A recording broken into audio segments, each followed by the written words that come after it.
How you doing? It's Khoa here. In this video, we're going to be covering another book by Steve McKnight. It's called 0 to 260 Properties in 7 Years. I recently did a video on his initial book, Steve's initial book, which was 0 to 130 Properties in 3.5 years.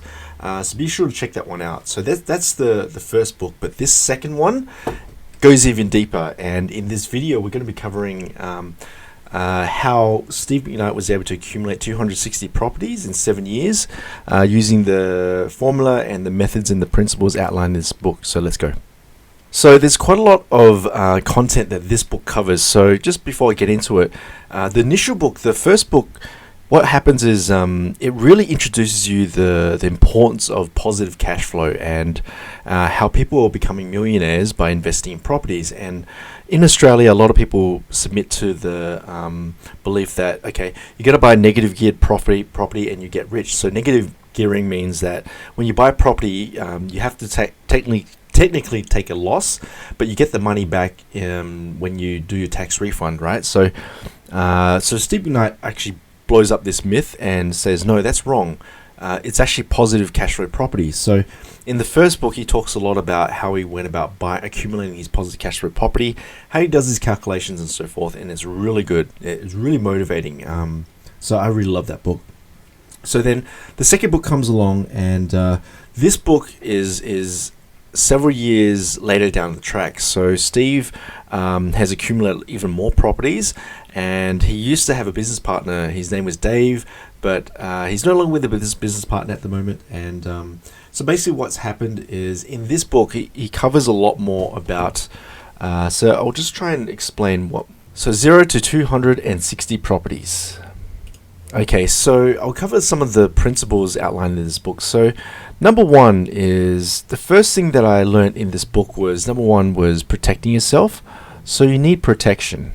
So when you're on this journey of accumulating all these properties, the big mistake that Steve talks about is that you don't want to put all these properties under your name because you're open up to a lot of lawsuits. And the problem is that when you put your properties under your name, then all your assets and everything that you've worked hard to achieve is all up for grabs. So he shares this example of this golfer where there was this person who was playing golf, and then he hit the ball and it bounced off this rock, and it bounced off the rock and hit someone's in the head, and this person had a brain tumor or something like that. And then unfortunately insurance didn't cover it, and the golf course people, they didn't cover it as well, and the person who hit the ball, the golfer, he was liable for the damages.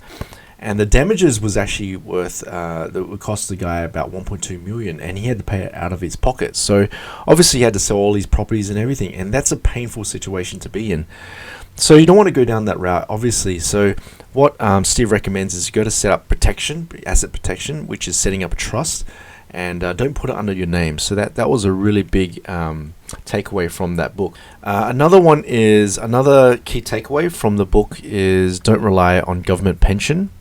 Because in Australia, when you reach a certain age, you're qualified to earn a particular pension from the government. So I'm not too sure exactly how much it is, but it's not that much. It's about $300 a week or something. And if you think about it, that's not enough to cover anything. It's only enough to cover the very, very basic food and water, and that's pretty much it. It's not enough to cover rent. It's not enough to cover car payments or anything.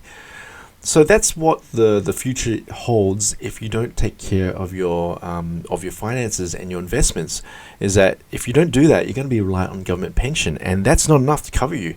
A lot of people think, don't worry, it should be fine. When I get older, I'll just live off the government pension. No, it doesn't work like that, because if you do qualify for that, then you're essentially going to be living off your kids. You're going to be living on a couch somewhere, and it's not a fun thing. You should be celebrating your golden years. After all that hard work, you should be retiring in style, walking along the beach, traveling and stuff. You shouldn't be like going downhill and earning this really poor salary from the government. So government pension is not enough. So you have to really take control of your personal finances by really learning how to invest in properties. Another key takeaway from the book is the investment.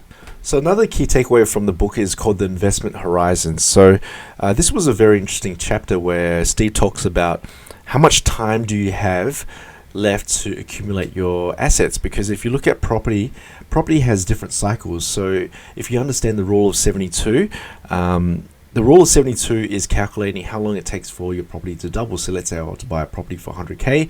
It might take 7 years or so for it to double. So if you're in your 40s or 50s and 60s, if you've got 10 years, 20 years, 30 years, how much time do you have for all your properties to actually explode and take off? So it's a really interesting chapter, and it's all about comparing your risks and your risk tolerance, and also how much time you have to work with increasing the amount of property portfolio that you want to build. There was also a really good chapter. There was a really good chapter in the book called The Property Clock, and the Property Clock is analyzing the different states in Australia and their different cycles in terms of growth and decline. So obviously all different states in Australia does not synchronize properly. So what I mean is that in Queensland versus Sydney could be booming, Queensland could be declining. Perth could be booming while Sydney and Melbourne could be declining. So each state in Australia has a different property cycle, and the property cycle could obviously it's up and down, right, as you've all seen. So essentially it's just really looking at the different states, the different type of cycles, and it's also talking about when you should get in, when you should get out. So one thing I love about Steve's book is that he's a really good teacher. He teaches you very well, and he uses a lot of diagrams for you to understand. So the Property Clock, there was a really good diagram where he had a diagram of the trend of the property, that when it goes up and when it goes down, and he says, okay, where do you enter? A lot of people think, okay, you enter when you're at the top or you enter when you're at the bottom, but the thing is, you never know when the bottom is. You only enter the market when there's a little slight change. So for example, I'll just draw it here. So if it's like that, okay, so if you want to enter the market, you want to enter here at those areas where there's slight change, and the area where you want to sell is around there. So when there's a slight dip, when there's a slight change, that's when you sell. When there's a slight change there, that's when you buy. So that was really interesting in terms of the Property Clock, and that's the reason why a lot of people, when they invest in properties, they make the mistake of investing in their own suburb. So they think, oh, I know this suburb and that's it, I'm going to invest here. But the thing is, if you want to be a true property investor, you have to look at different states, have to understand where they are in the current market, and then know when you're going to enter and exit the market. So that's a really interesting analogy that I saw from the chapter. Okay, so there was another really great chapter. It's all about being proactive. Okay. Another key takeaway from the book is being a very proactive investor. So there's two types of investors. There's a passive and there's also the proactive. So the passive investor is the one who buys the property, but then sort of leaves it and lets life take over. If the market goes up, fantastic. If the market goes down, okay, might maybe try and sell. But that person is very passive and doesn't really do much to actively to try and make the most bang out of the buck, out of the property. But the proactive investor, what this person does is this person analyzes the property and proactively looks for ways to make a profit or to make money from the property, and is constantly making moves, making decisions to continually improve it. So for example, if this person is a proactive investor and owns a property in the suburbs, this person might be looking at the finances and then realize, okay, I'm not making that much money now. I'm going to increase the rent. Okay, great. That's one thing done. I'm going to do the renovations. Okay, great. So this person books in renovations. Okay, I'm going to restructure or refinance my loan. Okay, this person does that. I'm going to try and add this a little extension. So you can see there's a huge difference.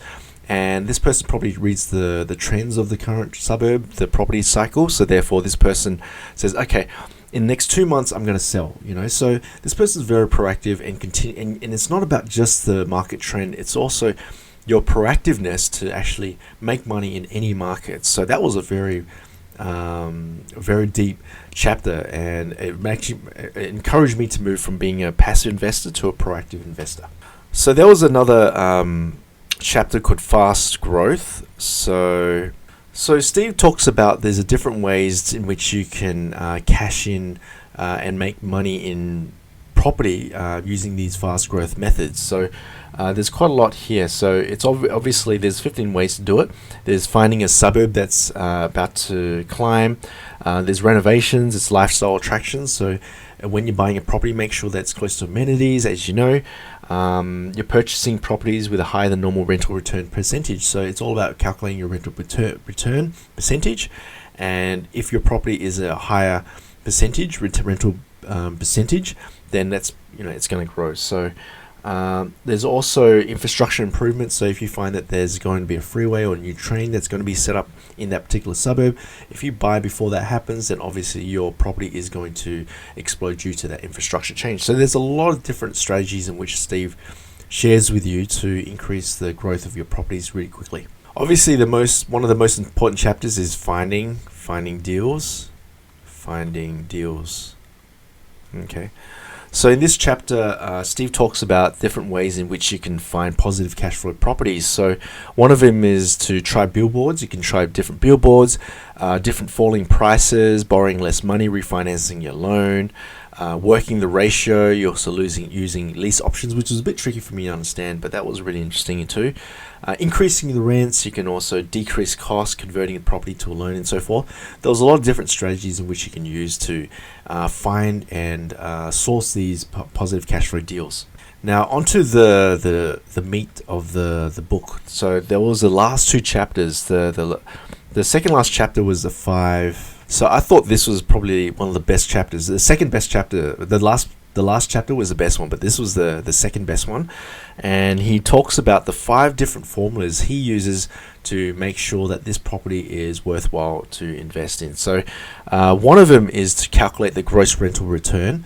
I probably can't fit this whole thing here. So it's GRR, gross rental return. And another one is obviously the return on investment, which is ROI. Another one is a cash on cash return. Return, you can't see that one there. Another one is also the growth on equity return. It's called GOA. Okay, you got to make sure you understand this because it's very important to use this when you're investing in properties and you're analyzing it. And finally, there's also the net profit percentage, which is also known as NPP. So Steve uses these 5 formulas, money-making formulas, and by looking at these, they don't take long to calculate, and I was able to do it on my Excel spreadsheet, and they don't take long to calculate, and they just give you one number, and you realize oh wow, we've got a really good return on investment, this has got a really good gross rental return, the net profit percentage on this is really great. So it's just a very quick and easy way to just quickly analyze a property and know, okay, this is a property that's worthy of me to inspect once. So I'm about to go and have a look at another property in about an hour and a half's time, so I gotta finish up this video really quickly. But anyway, but yeah, these are the 5 formulas of calculating property. And finally, the last one is the best one. Is the best chapter of the book is the 3-2-1 deal. Okay. So what is the 3-2-1 deal? So the 3-2-1 deal is Steve's way in which you can analyze a property. It has to pass these 3-2-1 calculations. So number 3 is that it's called the 3-second rule. 3-second rule. In the first book, Steve talks about the 11-second rule, but there's a lot of holes in this initial formula, so therefore he's now turned it into the 3-second rule. And basically it's about working out whether the interest paid is 3 times higher. I mean, your NPP. So basically it talks about whether your NPP, which is the net profit percentage, is 3 times higher than the annual profit. And then another one is also the profit, which is 2 interest paid. So this is another calculation that you have to do. And then another one is as the DMM, which is called the danger money matrix. So the danger money matrix is all about making sure that your investment is tied towards your skill level. So this is a really powerful calculation because not only you're calculating the interest, you're calculating whether there's profit, and you're seeing whether your level of investing experience is catered towards your strategy. So you don't want to be if you're a newbie and you're trying to invest, you don't want to make a big mistake, right? So it's really covers everything, and I've got it on one Excel spreadsheet at the moment, and I'm still practicing, still learning every minute, every day, and yeah, it's a really powerful one. So I highly recommend these 2 chapters, 5 formulas and a 3-2-1 deal. But these 5 formulas are already integrated into the 3-2-1 deal, because there's a link in the book that enables you to download the spreadsheet. And you can download the spreadsheet, and it's got everything in there, so I highly recommend for you to do it. But I can't find the Excel spreadsheet, so you might have to put it into your own Excel spreadsheet. But then, yeah, I mean, essentially that is the book, 0 to 260 Properties in 7 Years by good old Steve McKnight. I'm finally proud of myself that I finally finished reading this book. It's a fantastic book. I love this book. Steve is very generous with his knowledge. He's a natural born teacher. I don't sense any ego from this guy. Other books I'm reading at the moment, there's so much ego involved, but this guy, he's just teaching you, from his own experience. And I'm really thankful for Steve for writing this really amazing book to encourage me to continue learning on how to invest in properties. It's really hard. Property investing is really a lot of knowledge. You got to learn a lot of stuff. And this book makes it a lot easier for you to understand how to invest in property, and make money as well. So highly recommend this book. It probably goes down as one of the top 3 books of the year for me. And yeah, I love this book. So highly recommend for you to check it out. Go to Amazon.com, order it, and spend 1 hour per day reading it. Take a lot of notes, as you can see in there. I've got tons and tons of. I've just wrote all over this book. I've got all my calculations. It's all in there. So check out the book. Highly recommend it, and I'll see you guys in the next one. Cheers. Oh, by the way, please subscribe to my channel. Cheers.